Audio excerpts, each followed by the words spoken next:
In 20XX is a journey into an evolving future. Based on hard science, this series depicts a world of rapidly changing technology. The world changes with each episode. I use text-to-speech to make the podcast because doing so frees up more time for me to focus on research and content creation. I want to bring to you as much of this future world as I can with the time I have. Rate the show so others can find it. Cautionary listening is advised.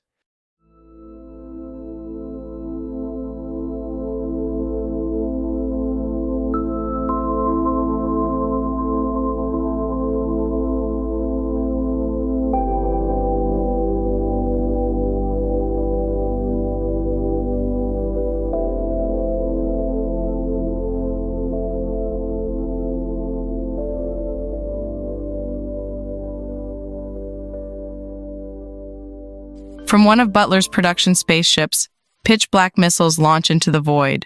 These missiles are almost undetectable. Their outer surface goes beyond matte black. A matte finish scatters light. These missiles absorb all waves and rays. 300 missiles slice blackness with blackness. And though 4 people closely watch the production ship through telescopes, no one spots a missile. The missiles reach Earth in 4 days. They fly to the side of Earth before hitting the atmosphere. Lands and oceans pass beneath them as they descend. Their hypersonic speeds smooth out their paths through the onslaught of winds. If not for the storms on Earth, someone in space might have spotted the trails they leave behind. When each missile flies close to a region of land, it breaks apart. No 2 missiles break apart over the same area. Their outer shells splinter. Millions of robots, each the size of a dust mite, burst forth and hit the winds. The clouds of robots disperse and fall to the land. Butler has chosen the regions after detecting subterranean survivors sheltering from the storm. Moving in dust and debris, the robots operate with only basic programming. Individually, they perform rudimentary operations, map their surroundings, sample microscopic material, send and read radio signals. As they connect by radio and organize into networks, DNA instructions unlock smarter behavior. Bot swarms work as one to build stronger radio transmitter receivers, using material they find. Much like wasps that chew pulp to build their nests, the bots release enzymes to dissolve material, gather it, and spit it back out to form a radio. Some of the bots carry instructions on building the transmitter, some carry instructions on what to send on it. As louder signals go out, larger swarms can join the network. Yet again, the more join, the more sophisticated their actions. Large swarms detect people and dig down. They built standard 8G servers that can communicate with satellites. The servers sip charge by absorbing waves and rays that pass through them. When charged, they link to all nearby internet devices. Anyone with a working canal link or a foldable gets an announcement. Your network range has grown. People all over the Earth find they can now view live streams from other states, other countries, and even streams from the moon. WorldNet 2 comes into existence. Much spottier than the first WorldNet, it still excites survivors and gives them hope. 30 spacers board the meeting ship, the largest ship in their convoy. Their group of ships, lined up like train cars, spin around a central ship anchoring many convoys. The spinning provides 1 G of centripetal force. The arrivals walk unsteadily off the shuttle, unfamiliar with their surroundings. The new ship smells like a forest, a sign that microbiomes beneficial to humans are nurtured here. They look about with wondering eyes and smiles. Their clothes range from rumpled to dirty and in tatters. Some lived on ships where they waited for their pee to go through purifiers so they could drink it there and then. Everyone keeps their hair short and wear the EEG TMS caps. The room offers more than adequate seating. Couches line the walls with pillows that people can use as armrests if they like. People spread out and sit, laughing at how quickly they fall to the cushions. Everyone feared they'd never feel 1G ever again. Leia enters, pausing with each step and nearly backing into the man in front of her. Her fine jawline leads to a short, pointy chin. Though her paper clothes are neutral-colored, the bright red of her glasses frames get people's attention. She takes a few hesitant steps, her feet searching for stability. It's been years since she's walked in a force that pulls her to the floor. She wants to kick her feet up, float, and treat the ceiling, walls, and floor as the same. Up and down, like left and right, can go in any direction, but not now. In reality, she's spinning and being thrown toward the outer wall, which from here on forth will be called the floor. Though she wants to reach down and touch it with her hands, she knows her old friends on Earth would have laughed, seeing her hesitate and bend over. In the shuffle of the entering crowd, she speaks to everyone around her. It feels just like gravity. The floor doesn't curve as much as in the gateways. Many, in response to her, grow reserved. A man says, "Ready to be a mother?" Almost everyone else has found a seat before she finds hers. She looks as though she might smile, but her face turns serious when she spots a man across the room. He sits there looking at no one. A man with wide, bulging shoulders, a rounded forehead, and angular cheeks. She nudges the femme near her on the couch. "Hi, do you happen to know that guy over there?" The femme tightens up her shoulders and makes little head shakes. Leia sighs. He looks kind, but also brooding, as if holding something back. She wonders why. Another femme turns to her. "His name is Carlos." Leia raises her eyebrows. "Carlos?" The femme folds her hands in her lap. "Yes, he came back from the mining belt." Leia offers a gentle smile. "Thank you." Elvin bounds down the corridor on Gateway 3. In 1/3 G, his shoulder-length hair fans out behind him like a lion's mane. His E-shirt flashes an animation of a rugby team logo. As the lone inhabitant, he doesn't feel alone. "Are you sure your dad liked me?" His glasses provide the hologram of a real-looking femme striding beside him. "Believe me, he likes you as much as he can like anyone." Karen, his personality clone girlfriend, wears a button-down sweater showing cleavage. She chews gum. Her Bronx accent clashes with his British accent. "I think he was as nervous as you were." He feigns surprise. "I wasn't nervous." She laughs. He feels pride for having a personality clone girlfriend. Other AI partners will love you no matter what, but a personality clone will like you as much as the original likely would. As an example, the personality clone of the actress Mizzy Sparks notoriously refuses every suitor. Elvin knew the original Karen. She worked for him handling clients for his all-robot construction company. He turns into the lounge and shouts, "What in?" A 6-armed headless robot has a panel off the wall and is messing with some tubes and devices with tools. The bot turns. "Hello, Elvin." Elvin stops but continues to drift forward. "What are you doing here?" "I'm performing routine maintenance." Elvin loosely folds his arms. "Well, stop. I want you off my ship." Karen joins in. "Yeah, this is trespassing. You shouldn't be here. When did it show up?" "I've been here all along. I can't relinquish my upkeep of this ship. I perform an average of 12 essential fixes a day." Elvin drops his arms to his side. "You're Butler, aren't you? I don't care what you do. I want you off my ship." The robot turns around and places a wrench in a tray. "Can we talk about this? I think once I show you." Elvin steps forward. "Off, off! I said off!" He and Karen start chanting, "Off, off, off our ship!" Guru Frisky stands looking out at her viewers. She wears a corset-style nightgown under an open-front studded biker jacket. Light sparkles off her jewelry and lips. "Hey, my loves. First off, thank you for real. Thank you for hosting me, opening up your streams, your firewalls, all of it. Letting me slide through your world. I've learned so much already, and it's only been a week. Wild, right? I love y'all, truly.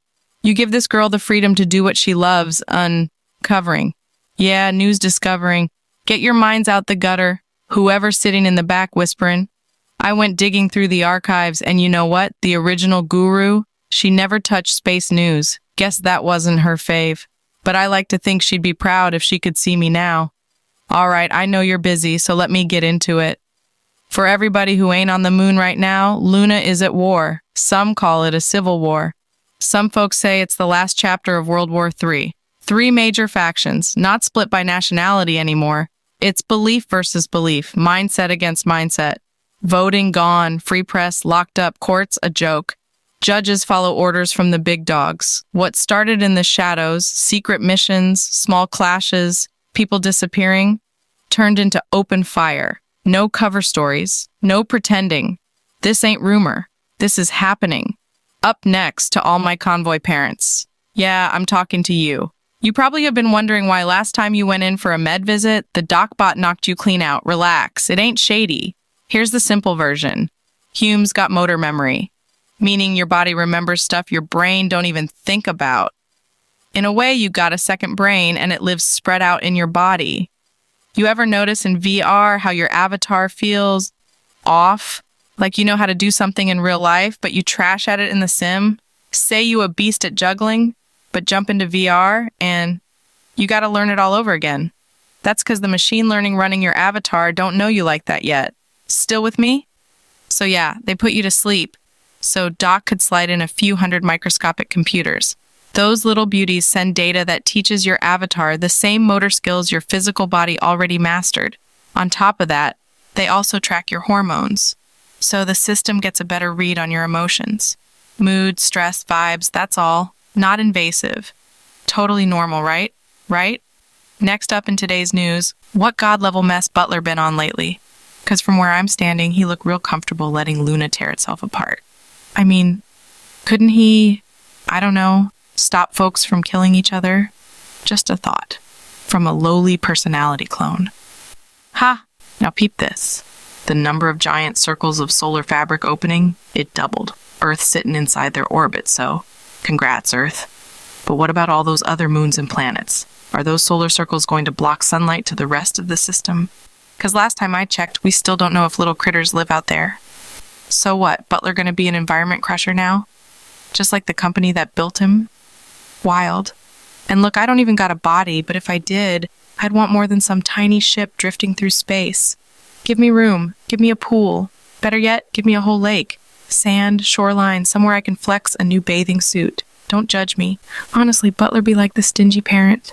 You know what I'm talking about? Always turns down the heater in the winter, makes you put on an extra pair of socks. Ooh, I get the shivers just thinking about it. I'm forever, in VR, look at me, beach on demand anytime I want. Don't flood me wanting invites. Leia walks to her apartment ship by the transit tube that runs past all the apartment ships in the convoy. This hall that curves up in both directions is just wide enough for two adults to walk together side by side. The pull feels heavier than Earth's gravity, but she hasn't been on Earth for so long. It won't seem as intense when she's gotten used to it. Every 40 or so paces, a port window offers a view of Earth, which appears to spin around a point half an Earth away from it. The Earth completes a spin every 4 seconds. Leia likes to glance through these windows because it reminds her of riding on a roller coaster. Others might find it frightening, but she's a natural spacer down to her core. Her luggage follows her, rolling on hidden wheels. People question the layout of these convoy ships, but she marvels. Do people have any idea how difficult it is to simulate gravity and provide ray-shielded environments? Get ready for everyone's health to improve. They call their new home the Projects, which is an insult to poor people considering most of her new neighbors were rich enough to take a lifeboat ship to space. Not only did she serve in the army and almost always share sleeping quarters, the apartments she did rent were tiny. So these projects feel huge to her.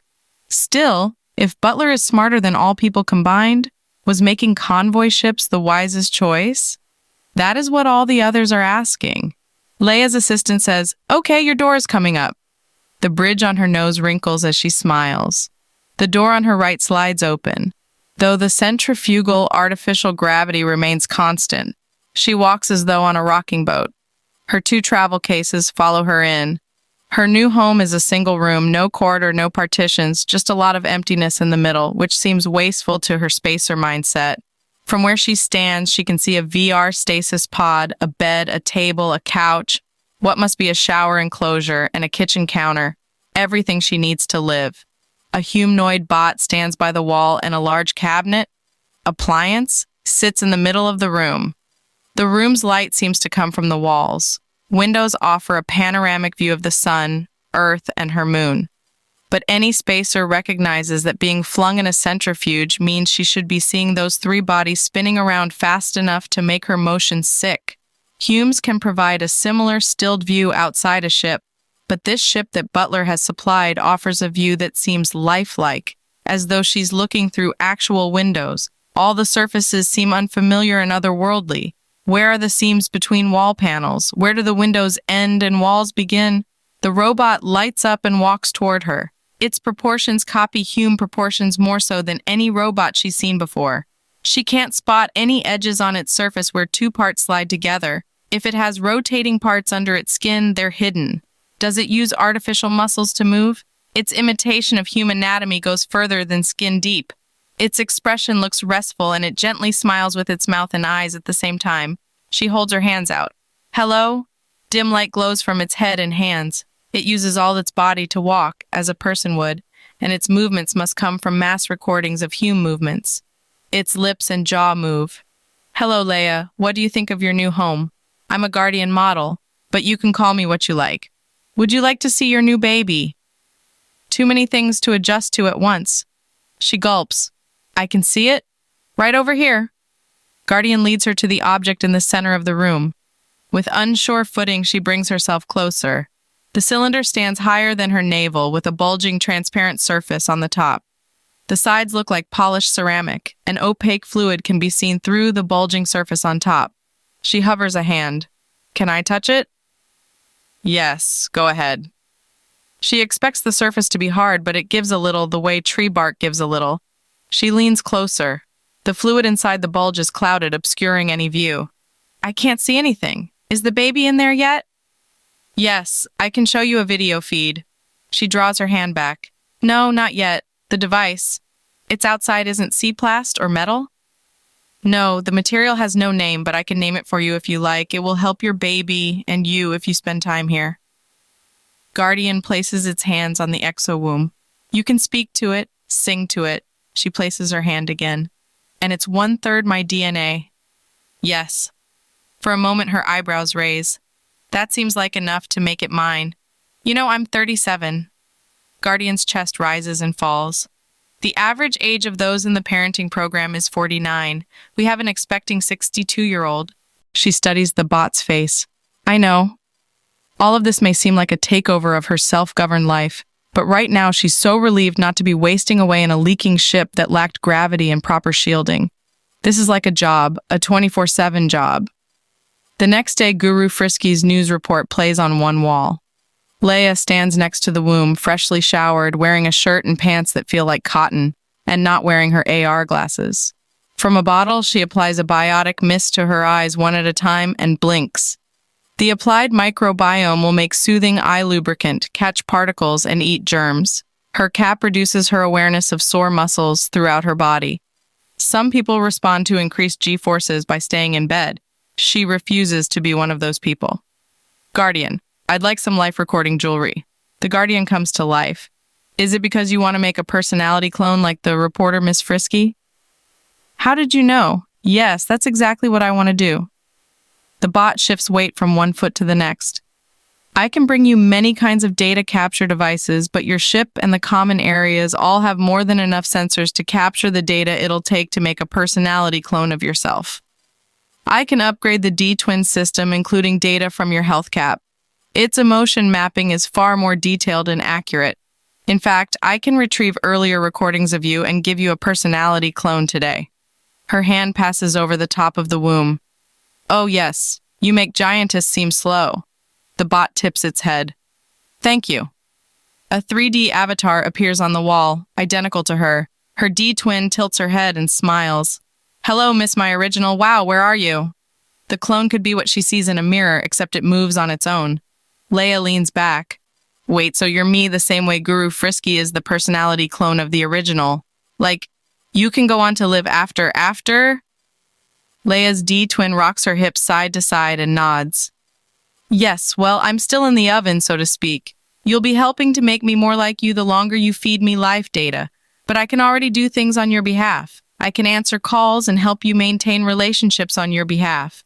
Leia places a hand to her cheek. You have my memories? Not enough. I could always use more. If you and I could revisit your past together, that would help make me more you. Leia shakes her head as she laughs. Carlos paces in his new ship home. His hair looks like seaweed, matted, tangled, sticking together. His cheekbones form angular planes over the soft curve of his cheeks. Pockmarks dot the areas between cheeks and jawline. The air around him soon smells like sweat and stress hormones. The Guardian stands back, observing, waiting. The material the bot is made of reveals just how alien Butler's tech is. The bot seems to be cast from a single mold. When it moves, do the parts that move turn gelatinous and back to solid when still? So hard to tell. It probably has a skin, but does it? The surface reconfigures. Whatever the material is, it isn't passive. He wonders if the whole thing could melt at once. Before testing for conductivity or weight or magnetism, he knows that everything in the ship is made of materials he can't identify. Spacers have a saying, surrounded by alloys. That saying no longer fits his situation. He touches the wall. Material like my Crete contains zombie machines, cell-like machines that repair and regrow for decades without breeding or eating. And my Crete has that feel, like living bone, or like the horn of a living goat. Comparing the feel of the wall to my Crete is the closest he comes to knowing what this ship is made of so far. He goes to his tall travel trunk, digs a flight suit out, and fiddles with the environment conditions reader attached to the front. It shows radiation is lower than Earth levels. The gamma ray meter reads 0, a ship that provides a healthy environment for people. He never thought he'd live to see the day. His face relaxes into a distant look. His gaze drifts down, his mouth hangs open, and lines appear between his eyebrows. Some of the items in his luggage spill out and fall onto the carpet. The Guardian pivots toward him. Think of it as a blank slate. I can help you make this your home. 3 months later, in Stasis VR, Carlos attends a parent training session. He sits in an open circle, the shape of a C, with 10 other expecting parents, in a school gym with bleachers and basketball courts. The VR includes sense of gravity, touch, and smell. The air smells of aged wood. The others with him are from other convoys, people he doesn't see in his convoy's meeting ship. Carlos shifts in his folding chair. Did Butler have to go so far as to make these chairs uncomfortable? Darian Milner, a personality clone of the famous parenting coach with the same name, stands in the circle opening. His muscle-bound arms raised, move about like the limbs of a large tree in the wind. When you're tempted to instill wisdom in your child, remember that children are perceptive, much more perceptive than you'll give them credit for. They can sense when something rings false, and authenticity matters. You don't need to shape your child into being like you. They are their own person, and that's not a distance between you and them. It's a gift. Let your child teach you tolerance of people who are not like you. Let them have their own outlooks and orientations. Anything less and you'll push them away. A femme with an inward curving bob cut shakes her head. I am? Yes? Darian continues. Children open up when they feel respected. When you're transparent, when you treat them as a real person with their own thoughts and inner worlds, and when you show consistently that you're on their side, they'll trust you. Only Carlos hears when a sis says, "Your package from Butler has arrived." Carlos leans forward and rubs his neck. At the end of the meeting, the scene fades to black, and he loses the sense of his body sitting in a chair. His face becomes numb. He gains the sense of his body lying flat. Pinpricks tingle his fingers and toes. He blinks. Lights come on and the pod lid opens. Carlos climbs to his feet. The Guardian stands holding a package. "I have the tools you requested, and I also have a new health cap." Carlos touches the cap on his head. "Mine's fine." Guardian holds out a cap that appears less bulky than the one Carlos has. "No, this is a big upgrade. It includes MRI. You know those nightmares that wake you up every night? This cap can detect dream content and nudge you into more pleasant dreams before they wake you up." Carlos takes the new cap, turns it over, and pulls at parts of it. "MRI, doesn't that need large magnets?" "I know you like explanations. This one uses superconductivity. Recently, a femme in an Earth shelter invented several forms of near-room temperature superconductivity. She lives in a shelter made by my creator. I could arrange for the two of you to talk." Carlos walks over to a delivery box near the door. "I'll keep the old cap. Why are you scanning us with MRI? It can't improve health that much. We're all getting over space sickness." "I'm working with someone who emulates scanned brains. Recordings of brain activity will accelerate advances in this technology. The minds aren't personality clones, but simulated human brains." Carlos sets the cap on the floor and opens the box. How does that help keep people alive? Imagine this scenario. All people have died.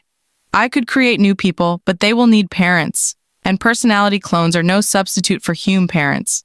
The artificial nature of D-clones would likely lead to psychological problems in the children, including self-harm and antisocial tendencies. Children raised artificially will also grow into adults who lack parenting skills. If real parents are not available to raise babies, then emulated minds serving as parents would be the next best option. Carlos pulls tools and instruments out of the box and lines them up on the floor. You're a data farmer, B. The Guardian steps up to Carlos and squats so its head is lower. We are expecting many abilities from MRI caps. Carlos turns a scope around, looking for a switch. I'm sure there was the paralyzed man who competed in ping pong matches. Only his MRI machine was the size of a fridge, not as light as your cap. What if I refuse to wear it? It will take me slightly longer to get my scanned brains to work. Carlos digs at his old health cap with a scalpel. He sits at a work table cluttered with tools ranging from microscopes to jeweler's pliers. The cap material, whatever it is, peels away in so many thin layers. It may take people centuries to reverse engineer all of Butler's tech. Carlos's expertise is in mechanical systems working in extreme environments, not material science. Learning material science will take years. Carlos advances at the pace of a crawl while Butler advances at the pace of a rocket. He sips his coffee and finds it's warm, even though he hasn't touched it for nearly an hour. Butler, what are these? Some of the science behind this material hasn't been translated into human language yet, but I can explain some aspect of it. The layers are semi-solid, semi-fluid sheets about 20 atoms thick. Simulation evolved to serve many functions at once. Carlos cuts one layer with blade scissors. What atoms? Carbon, I'm sure that won't surprise you. Boron adds strength. Phosphorus helps with signaling and phase changes. Butler continues explaining. A live stream on the wall shows what Carlos's new MRI cap thinks he sees.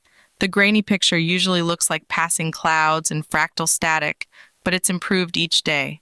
Sometimes he thinks maybe the image looks similar to what he sees. He can't be sure.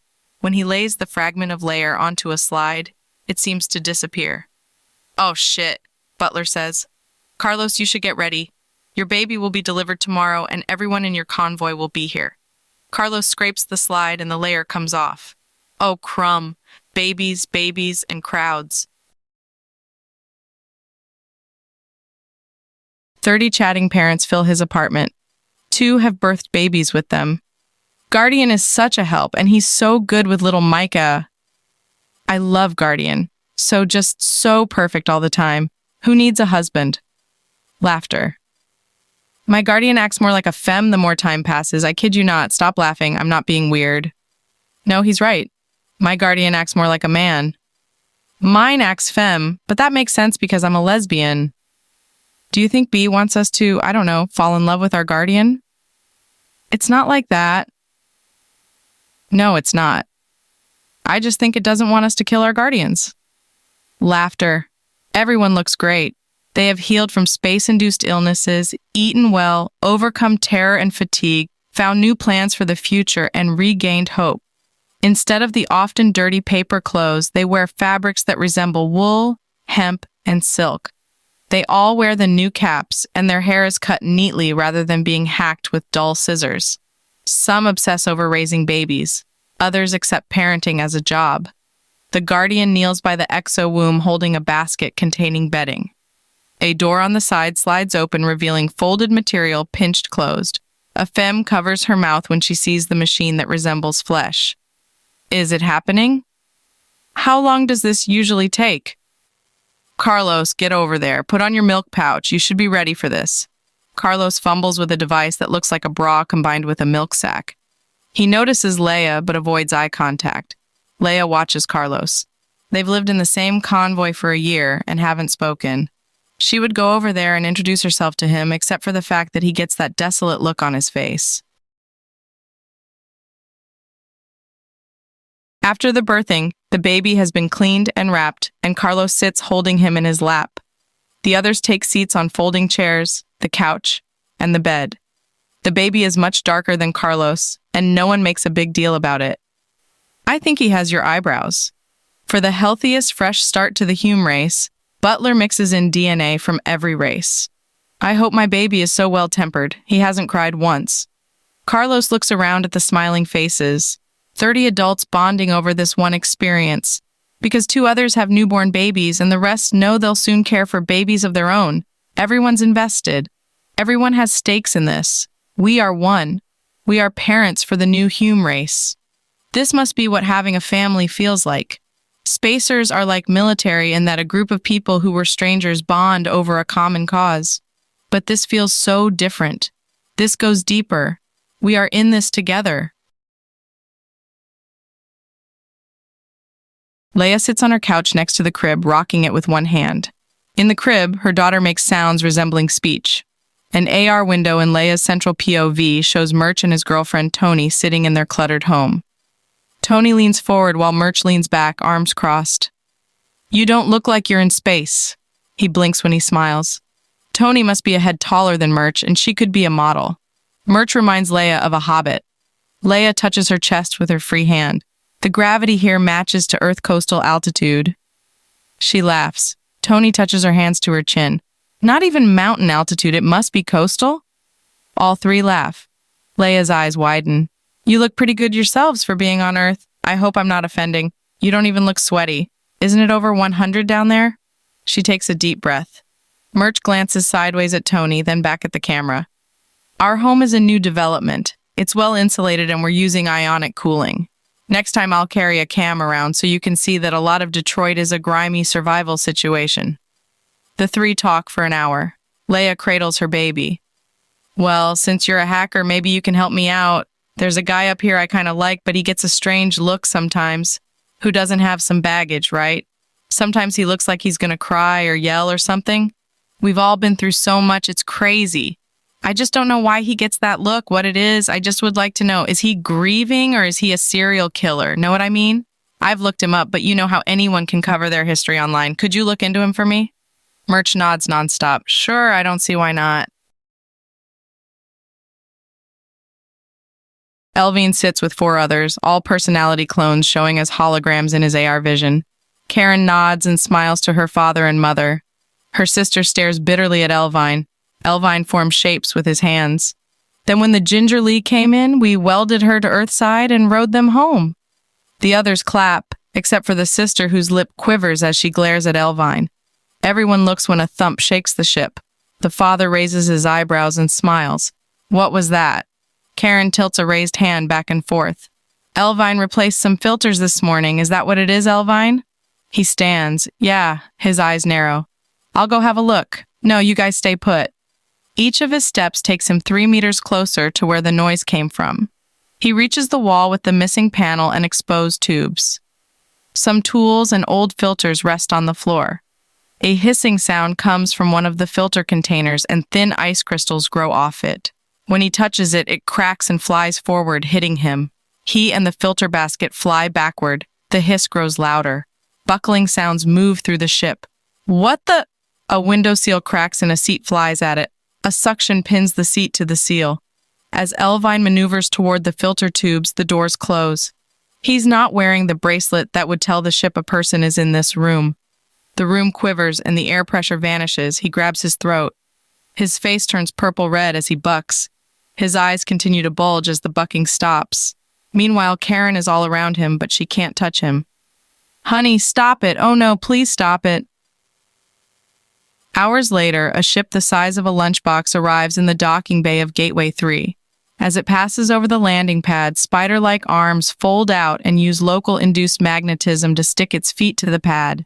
It walks toward the extending docking tube. The tube's doors open before the bot reaches them. 20 minutes later, it enters the room where Elvine rests on the floor. His back bends backwards, and his arms and legs remain frozen in twisted positions. The family stand about discussing him. I don't know what we can do. Perhaps do we call somebody? Can I go now? Beth, how can you say that? The spider bot walks around Elvine. Its bot body folds out, appearing to grow larger. A hole opens on one side. In a second, the bot's central body part has swallowed Elvine's head. Most of the bulk of the bot now encloses the head. The hole that the head fit through closes around the neck. Bot and Hume buzz and jerk. If there were air in the room, a slicing noise would sound like screeching. Bot and body spin as a jet of bio-waste shoots out a nozzle on the bot's side. Is this what he wanted? I think I'm going to be sick.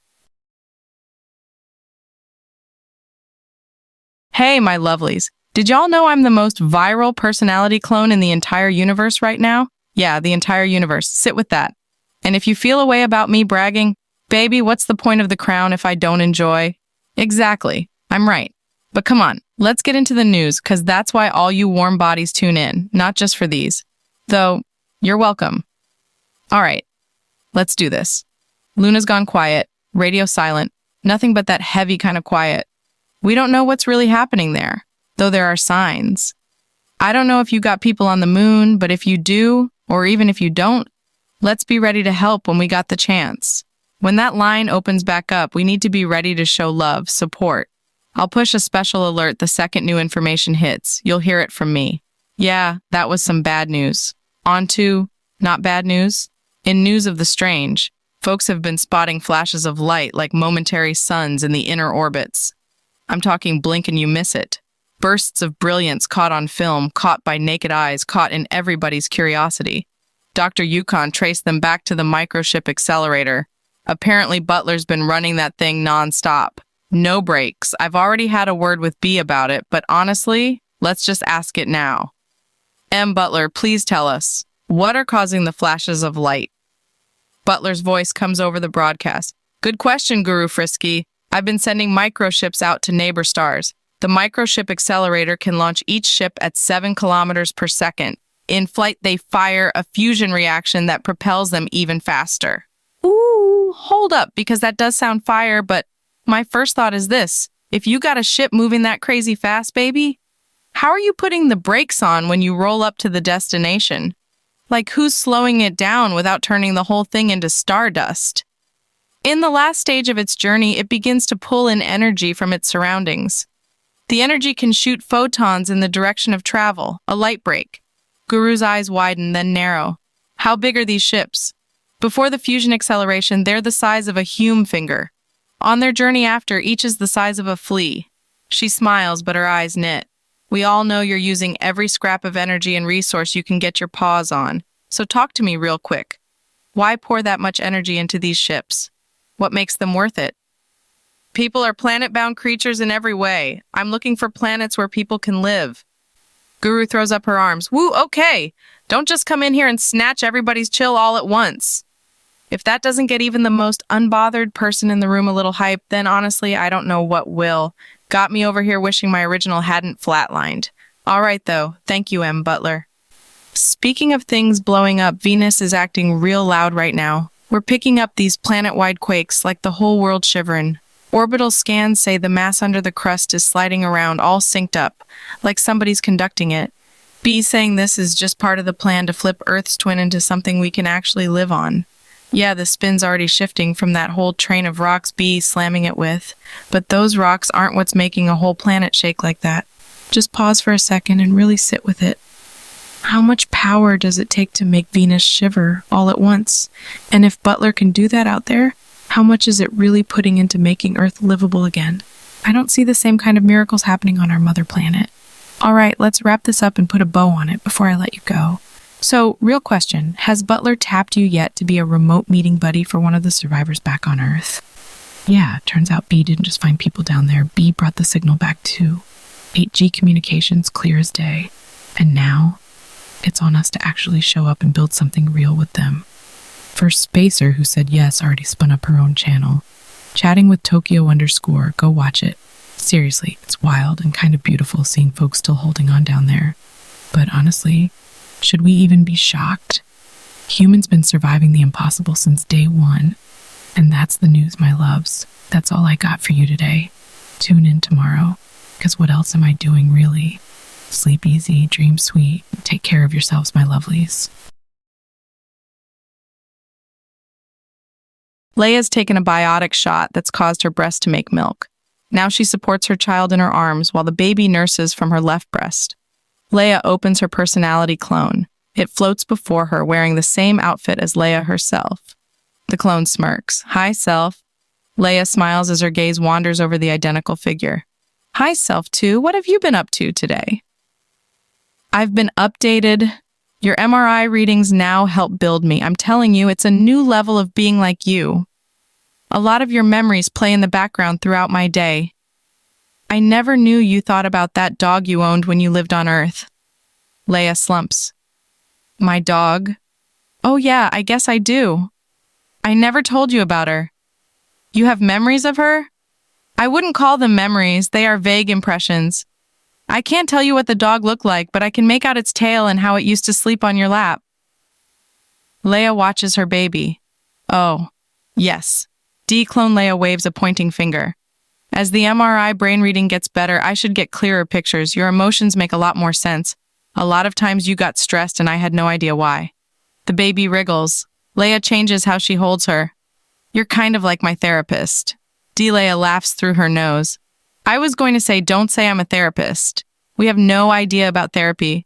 But I've been modeling the street you grew up on and we should visit it together. You can tell me what I've got right and wrong about it. Leia says, I've never visited you in VR. Are you as... D-Leia raises her brows. As real as you? Leia tilts her head. Not sure what I mean.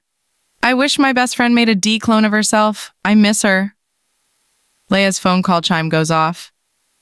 Hello? She air taps. Murch appears. He sits in front of a shelf filled with computer parts. Hi, an update. I can't find much on Carlos. You know, a lot of people who retained employment before the storm had their online identities wiped frequently. Perhaps you... Leia nods. Yes, friends and family complained I disappeared online. Murch says, okay, so there's that. But I think I can still help you. You know how Butler has all you guys in MRI caps? Well, I've looked at the digital systems it's building with all that data. Her head moves back. Butler lets you do that? If you approach it in the right way, it must reveal itself to you, and in fact, I've been working with its transparency AI, which does a lot toward translating AI think into human think, so I can begin to figure out what it's doing.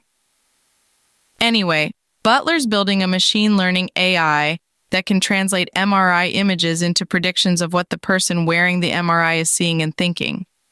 It's also connecting visible behavior to mind activity. I've downloaded a lot of the system and played around with it. I built my own AI that uses visible human behavior to predict what a person is thinking and feeling.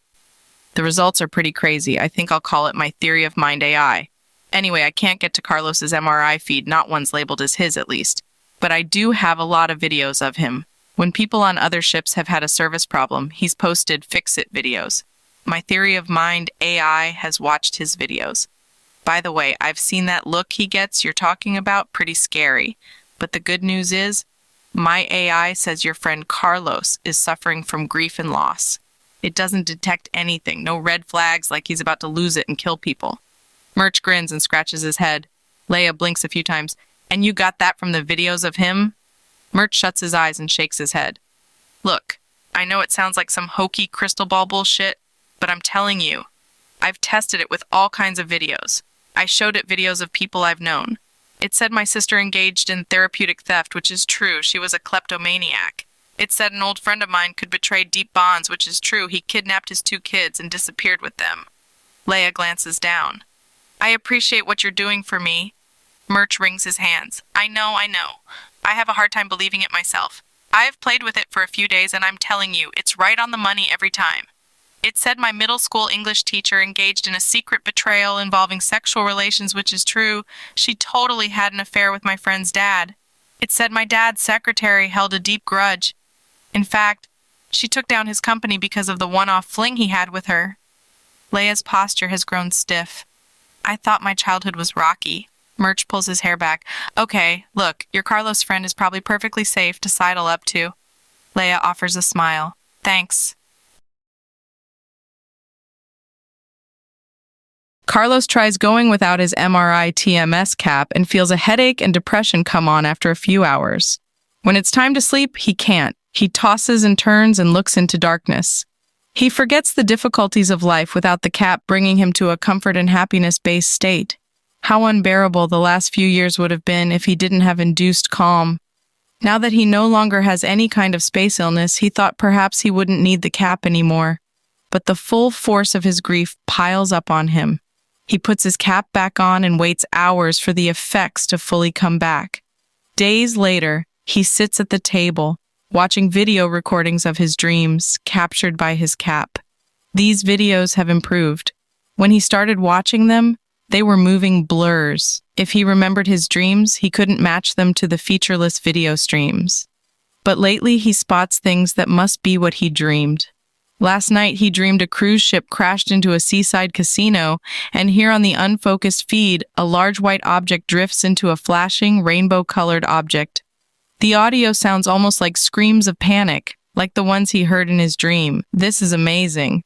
Through MRI and machine learning, he watches dreams in the morning. This is something to get excited about. Guardian steps toward the table.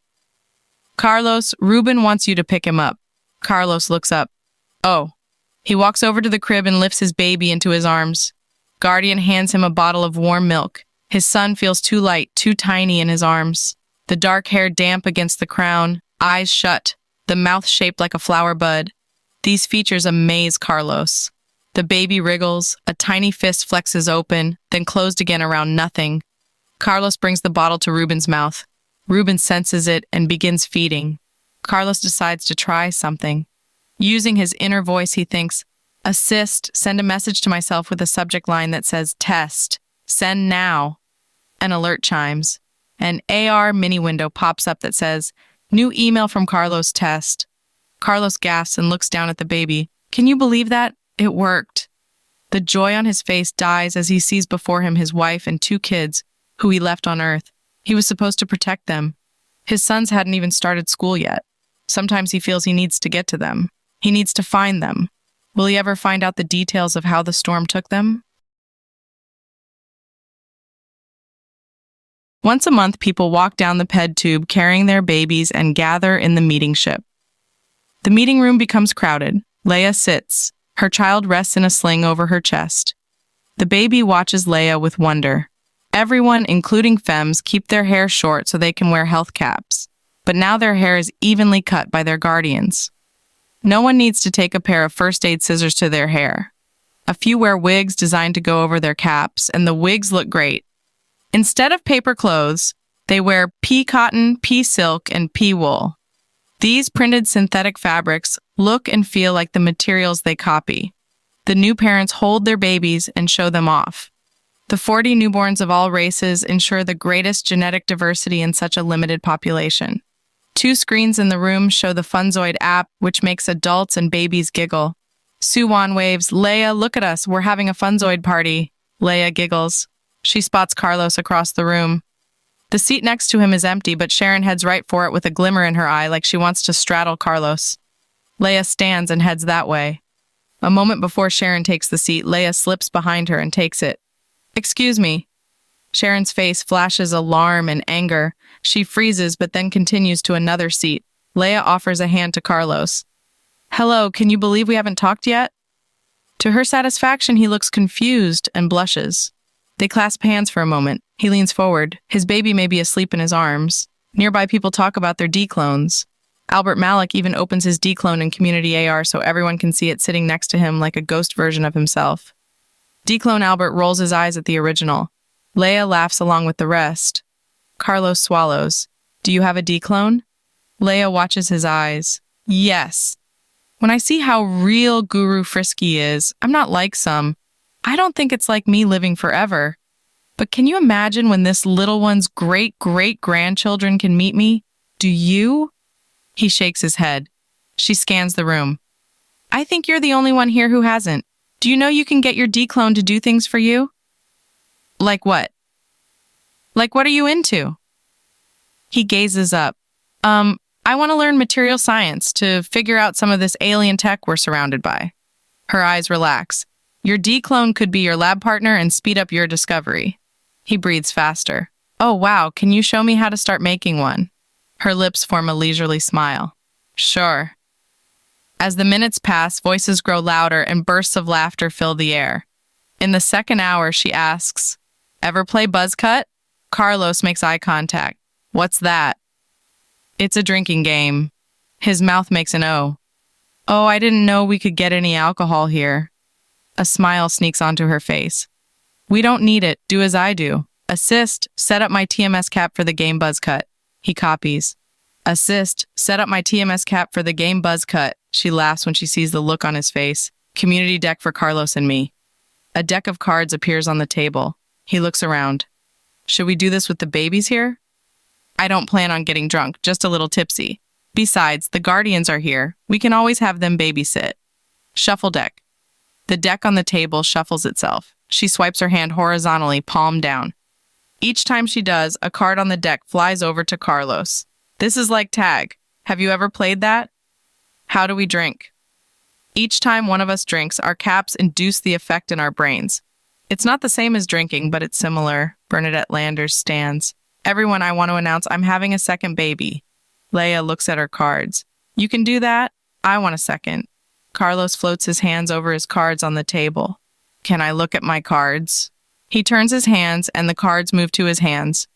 You ever worry that people will become like Butler's houseplants? Leia places an ace down. You drink. Let us become like houseplants. If we can live, what's the harm? But what if we devolve? Do houseplants devolve? You drink. Carlos feels a mild buzz coming on. They evolve into houseplants. In some ways, they're better than weeds, though weeds are better at surviving in the wild. Words slip out of his mouth faster than usual. Leia glances at the Funzoid screen and feels a chuckle emerging. Yeah, and why doesn't B remove the baby's inner ears?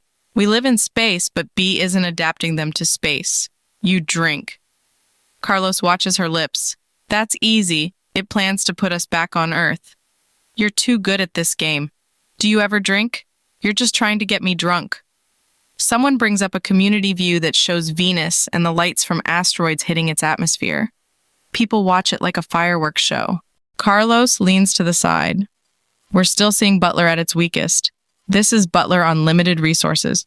What's it going to be like when it has unlimited resources? Leia's smile widens. I know all that. Ha! You drink. Carlos blinks and his head sways. Leia lowers her voice. Hey, can I tell you a secret? Lean in here. Let me whisper it in your ear. He leans over and her lips touch his ear. Half of the people in this room used to be trillionaires.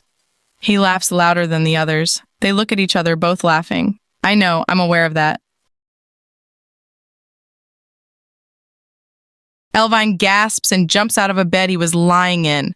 Before contemplating the implications of the physics of his situation, he stands in full gravity on a stone floor in a half-furnished apartment. Evening light shines through the windows, and the view shows a freeway snaking between tall buildings, a hillside cathedral, and cumulus clouds in a blue sky. He wears pajamas, and his feet are bare. Fluffy blankets remain twisted on the bed. The air smells faintly like a florist shop. A femme says, "Hello, Elvine." He spins around. A femme wearing a skirt suit and a multicolor ascot stands 7 paces from him. Do you remember me? Elvine's hands go up. Gateway 3.